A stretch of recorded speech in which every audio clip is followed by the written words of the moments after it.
Hello दोस्तों, स्वागत है आप सभी का। बहुत लंबे समय तक अभी वीडियोस में कुछ गैप्स आ रहे हैं, उसके लिए तो हम समझ आएंगे। लेकिन अभी कुछ पर्टिकुलर केसेस जहाँ पे कि बहुत ही कॉम्प्लिकेशंस हैं, उन तरीके के ही चार्ट्स को इस समय फ़िलहाल लेंगे।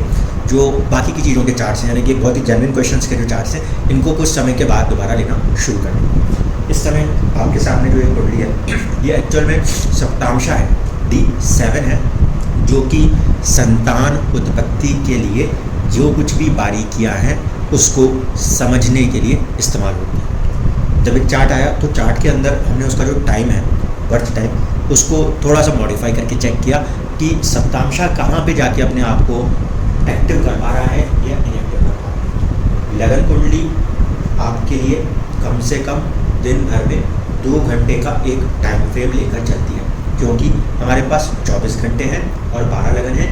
इस लिहाज से कहीं ना कहीं 2 घंटे के अमूमन तक एक लगन स्थित रह सकता है। लेकिन जब हम डिविजनल चार्ट्स के साथ काम करते हैं तो वहाँ पर लगन के बदलने की जो समय अवधि होगी वो काफ़ी धीरे धीरे करके बारीक होती चल जाएगी। यहाँ पर भी जो समय अवधि थी उसको महज 22 सेकंड से कम करने पर जो सप्तमशा आ रहा था वो, और 22 सेकंड बढ़ाने के बाद जो सप्तमशा आ रहा है, उन दोनों ही स्थितियों में जब कैलकुलेशन चेक की गई तो क्या चीज़ें निकल के सामने आती हैं, इसको देखते हैं। यहाँ पर 2 बातों की सवाल है। एक तो ये कि संतान उत्पत्ति में जब आगे बढ़ते हैं तो 6-7 महीने के अंदर ही कहीं ना कहीं हार्ट बीट की जो है प्रॉब्लम आती है, हार्ट बीट बन नहीं पाती, नंबर 1। दूसरी बात जो है वो ये कि समय अवधि के अंदर जो एक टाइम फ्रेम होता है, उस समय अवधि के अंदर अगर हम बात करें संतान उत्पत्ति की तो उसमें भी देरी क्यों हो रही है। ठीक है, दोनों ही प्रश्नों को यहाँ पे समझने की कोशिश करेंगे। इस समय आज जब हम ये वीडियो बना रहे हैं, इस समय दशा जो चल रही है वो चल रही है गुरु की महादशा में केतु की अंतर्दशा। तो अब देखें कि इस चार्ट को सबसे पहले एक इंडिपेंडेंट चार्ट की तरह रीड करेंगे, जैसे कि हम एक नॉर्मल लगन कुंडली रीड करते हैं वैसे रीड करेंगे। इस बात को ध्यान में रखते हुए कि ये सप्तमशा है। एक सवाल जो मेन रहेगा वो ये कि लगन कुंडली में पंचम भाव का स्वामी कौन था और उसकी स्थिति कुंडली में कैसी है। ठीक है, तो सबसे पहले हम बात करें तो जो ओरिजिनल लगन कुंडली थी उसके अंदर 9 नंबर से लगन कुंडली बन रही थी, जिसके कारण से पंचम भाव के स्वामी मंगल देव हो रहे थे मेष राशि। तो अब हम सबसे पहले मंगल को यहाँ पे चेक करें, जो कि ओरिजिनल यानी कि लगन कुंडली का पंचमेश है। उसकी स्थिति इस कुंडली में सप्तम भाव में बैठा है और उसकी राशि में नीचे राशि का चंद्रमा बैठा हुआ है। तो मंगल अपनी राशि में बैठे अच्छी स्थिति दर्शा रहा है, लेकिन एक ग्रह से कहीं ना कहीं पीड़ित अवस्था में जरूर आ गया। चंद्रमा के साथ बैठा हुआ है और चंद्रमा वहाँ पे नीच राशि अवस्था में भाव और भाव के स्वामी को थोड़ा सा दिक्कत परेशान करने की कोशिश करता नजर आता है। दूसरी तरफ 5th हाउस लॉर्ड जो कि आपकी लगन कुंडली का होता है संतान के लिए, वो अहम होता है। इसके बाद सेकंड इम्पॉर्टेंट चीज़ जिस पे ध्यान देनी होती है वो होता है संतान का कारक, जिसे हम कहते हैं गुरु। इस कुंडली में इस स्थिति में गुरु के आगे और पीछे अगर देखा जाए तो एक तरफ केतु की मौजूदगी है, एक तरफ मंगल की मौजूदगी है। जब कभी भी कोई भाव, जब कभी भी कोई ग्रह 2 क्रूर ग्रहों के मध्य आता है तो हम उसको पाप कतरी फॉर्मेशन मानते हैं। इस स्थिति में यहाँ पर केतु और मंगल इन दोनों के मध्य में जाके गुरु की मौजूदगी और उनके साथ ही शनि भी बैठे हुए हैं। तो जो मौजूदगी है शनि की, उसको हम पॉजिटिव सेंस में लेंगे। ये जरूर है कि शनि जो है वो पीड़ित कर देते हैं ग्रह को, इसमें कोई दो राय नहीं है। शनि से यहाँ गुरु पीड़ित है, लेकिन ये वृषभ लगन है जहाँ पे शनि नवम और दशम के योग कारक ग्रह के रूप में देखे जाते हैं। ऐसी स्थिति में शनि का गुरु के साथ कंबाइंड होना चीज़ों को विलंब तो दे सकता है, लेकिन फिर भी एक सक्सेस दिखा देगा, क्योंकि योग कारक ग्रह जिसके साथ भी जुड़ेगा उसको पॉजिटिव करेगा, उस पर्टिकुलर कारक चीज़ों को आगे बढ़ा देगा। अब शनि दुख का कारक ग्रह भी है और विलंब का भी कारक ग्रह है। उसका संबंध संतान के कारक ग्रह के साथ हुआ है, तो दुख और साथ साथ विलंब में से किसी एक चीज़ को लेकर आगे बढ़ते हुए संतान उत्पत्ति होगी। यहाँ पर हमने 2 चीज़ों को पॉइंट आउट किया, लगन कुंडली के पंचमेश को, जो कि एक स्थिति अच्छी है कि केंद्र में बैठ के लगन पे दृष्टि दे रहे हैं और लग्नेश से दृष्ट हो रहे हैं। दूसरी कंडीशन हमने देखी वो देखी कारक गुरु की, तो उसकी स्थिति यहाँ पे थोड़ी सी चिंताजनक कही जा सकती है। सॉल्यूशन के लिए एक तो ये पापग्नि को ब्रेक करने वाला काम करना पड़ेगा। अब दूसरी स्थिति को देखते हैं। इस कुंडली के अंदर इसको इंडिपेंडेंट लगन के रूप में जब रीड करने जाते हैं तो शुक्र की मौजूदगी फर्स्ट हाउस का स्वामी फर्स्ट हाउस में अच्छा है, लेकिन छठे भाव का स्वामी फर्स्ट हाउस में है। इसका अर्थ है संतान को लेकर कहीं ना कहीं थोड़ी सी चुनौतियां जरूर देखने को मिलेंगी।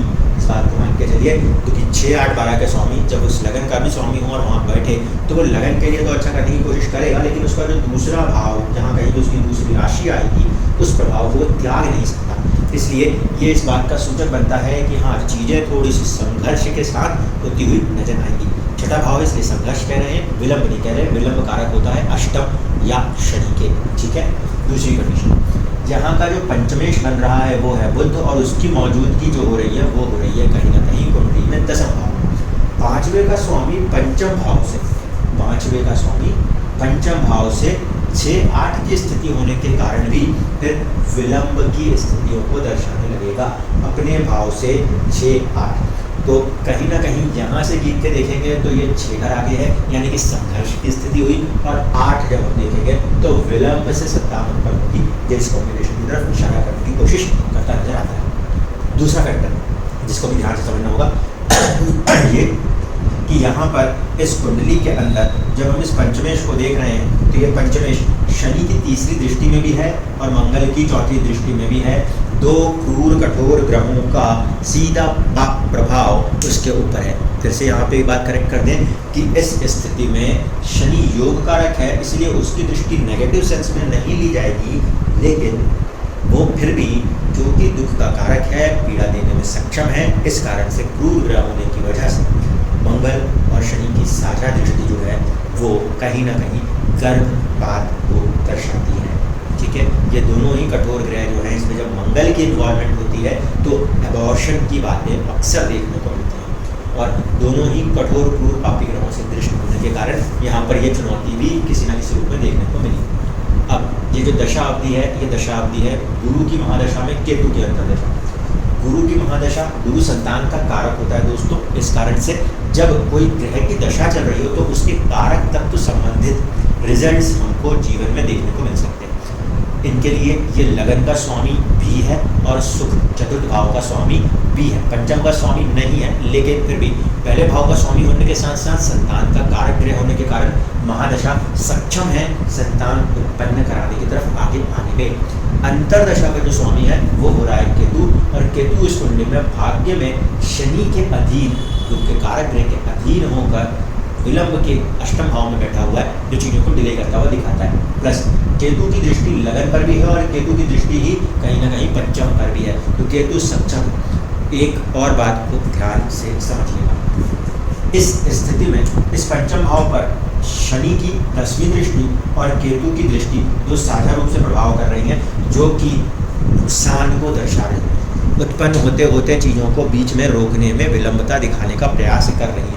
तो मेजर फैक्टर में अब अगर मैं काउंट करने बैठा तो कौन कौन सी चीज़ें आ रही हैं। शनि जो है वो बुध को, और बुध की जहाँ राशि आ रही है उस भाव को भी प्रभावित कर रहा है। तो नंबर 1 जिस चीज़ पर हमें वर्क करना होगा वो शनि होगा, क्योंकि उसने भाव और स्वामी दोनों को पीड़ित किया। नंबर 2 पे अगर कोई चीज़ है तो वो है मंगल, जिसने भाव को तो कुछ नहीं किया लेकिन भाव के स्वामी को प्रभावित किया।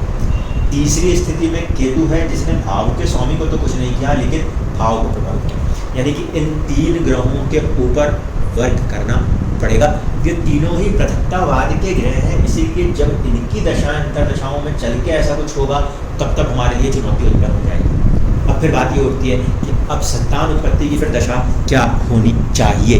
तो संतान उत्पत्ति या किसी भी डिविजनल चार्ट के अंदर उसके रिजल्ट्स को लाने के लिए, किसी भी डिविजनल चार्ट्स में उसके रिजल्ट्स को लाने के लिए दशा में उस पर्टिकुलर जो भी डिविजनल चार्ट हम देख रहे हैं, जैसे यहाँ पर हम संतान के लिए सप्तमशा देख रहे हैं, दशमशा देखते हैं नौकरी के लिए। तो जब कभी भी आपके लाइफ में उस इवेंट को कनेक्ट करना हो तो उसके लिए या तो फर्स्ट हाउस लॉर्ड या फिर 9th हाउस लॉर्ड या 5th हाउस लॉर्ड चलते हुए नजर आने चाहिए। यानी कि संतान उत्पत्ति के लिए जब कभी भी अंतरदशा में शुक्र आ जाए, बुध आ जाए या शनि आ जाए, तब तक संतान उत्पत्ति की संभावना बनेगी। अब इनमें से छांटना शुरू करते हैं। देखिए, अगर बुध आता भी है तो पंचम के साथ उसका संबंध जो है वो 6-8 का है, गुरु की महादशा में बुध की अंतर्दशा संतान की तरफ यदि बढ़ती भी है तो कुछ ना कुछ ऐसा करके उसको विलंब कर देगी।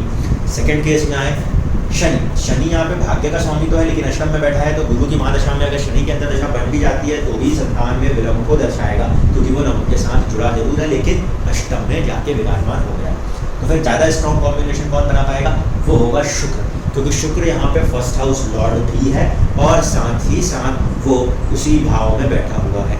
तो ओवरऑल कंटेक्स्ट में अगर हम देखेंगे तो गुरु की महादशा में शुक्र की अंतर्दशा आने पर संतान उत्पत्ति की पूर्ण संभावनाएं बनती है। दोनों बार जो कॉमन प्रॉब्लम आई है वो कॉमन प्रॉब्लम की वजह यही हो रही है, मंगल अबॉर्शन का कारक ग्रह जिसने प्रभाव दिया है और शनि का दोनों को ही यानी कि भावेश को और भाव को पीड़ित कर देना। ऐसे स्थिति में शनि और शनि के साथ साथ मंगल, इन दो के पहले उपाय आपको करने हैं। देन आपको केतु पे फोकस रखना पड़ेगा।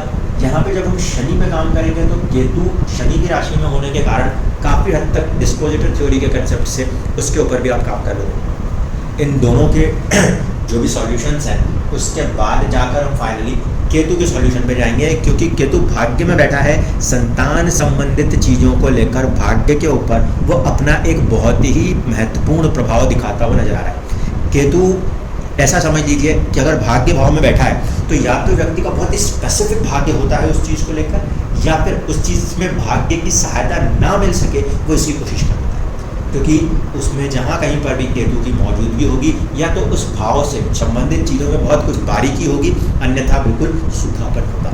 ऐसे स्थिति में पहला फोकस, क्योंकि आने वाली जो दशाएं रहेंगी गुरु में केतु जब अंत हो जाएगा तो 2025 के आसपास से आपके ऊपर शुक्र का प्रभाव आ जाएगा। तो मार्च 2025 के बाद से संतान उत्पत्ति की तरफ आप आगे बढ़ते हुए नजर आ सकते हैं। उसके पहले आपको शनि मंगल के जो यहाँ पे पाप प्रभाव आ रहे हैं इस पे काम करने की आवश्यकता है, और जब इनको एक टाइम फ्रेम में कंप्लीट करते हैं तब हम केतु के उपाय के साथ आगे बढ़ने की कोशिश करेंगे। इस पर्टिकुलर सप्तांशा के अंदर संतान को संभालने की जिम्मेदारी, क्या रखिएगा स्टेटमेंट को, इस पर्टिकुलर सप्तांशा के अंदर संतान को संभालने की जिम्मेदारी जो है वो बुध के पास है और लगन कुंडली में ये जिम्मेदारी मंगल के पास है। ऐसे स्थिति में मंगल और बुध ये दोनों हमारे लिए पूरे लाइफ टाइम में प्राइम इम्पोर्टेंट प्लैनेट रहने वाले हैं जब कभी भी बात संतान के संबंध में होगी तब, क्योंकि सप्तमशा में इस बात की पोटेंशियल बुध के पास है। हार्ट बीट आने से पहले ये जो लॉस हो रहा है ये लॉस आपको लगन कुंडली में नहीं समझ में आएगा, सप्तमशा में समझ में आएगा, क्योंकि यहाँ का संबंध स्वामी यहाँ पे गया और ना सिर्फ यहाँ पे गया बल्कि क्रूर कठोर ग्रहों से पीड़ित प्रभावित भी हुआ है, जिस कारण से वो एक लेवल तक चीज़ों को उत्पन्न तो कर रहा है लेकिन उसमें जीव आत्मा प्रदान करने की स्थिति आते आते तक उसे प्रोटेक्ट नहीं कर पा रहा। जब कभी भी कोई पर्टिकुलर काम होते होते उसके अंदर आयु उस चीज़ को पूरा होने से रोकती है, इसका अर्थ है या तो लगन कुंडली में या उस पर्टिकुलर डिविजनल चार्ट में दो ग्रह, एक उस पर्टिकुलर इवेंट से जुड़ा हुआ स्वामी, जैसे यहाँ पे हम संतान की बात कर रहे हैं तो पंचम का स्वामी, और दूसरा कारक, ये दोनों यदि किसी चीज़ को डिले करने लगते हैं तो फिर लाइफ में उन चीज़ों में देरी आती है।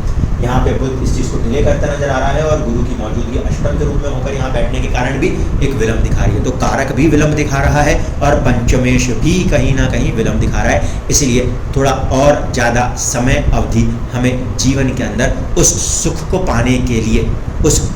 पाने के लिए लगानी पड़ रही है। ये डिविजनल चार्ट्स के अंदर जब आप एनालिसिस करते हो, जैसे आपने मांग की थी, फिर एक बार उसको डेप्थ में देखने की कोशिश करें कि क्या ये प्रॉब्लम आ रहा है। तो यहाँ पर ये जो डिविजनल चार्ट है इसकी वजह से प्रॉब्लम आ रहा है। टाइम ऑफ बर्थ जो है उसको 22 सेकंड पहले कर लिएगा तो आप इस चार्ट तक पहुँच के आसानी से समझ पाएंगे कि चीज़ें कहाँ और कितनी कनेक्ट हो रही है और क्यों आपके जीवन में ये स्थिति अवमन उत्पन्न होती हुई नजर आती है। धन्यवाद।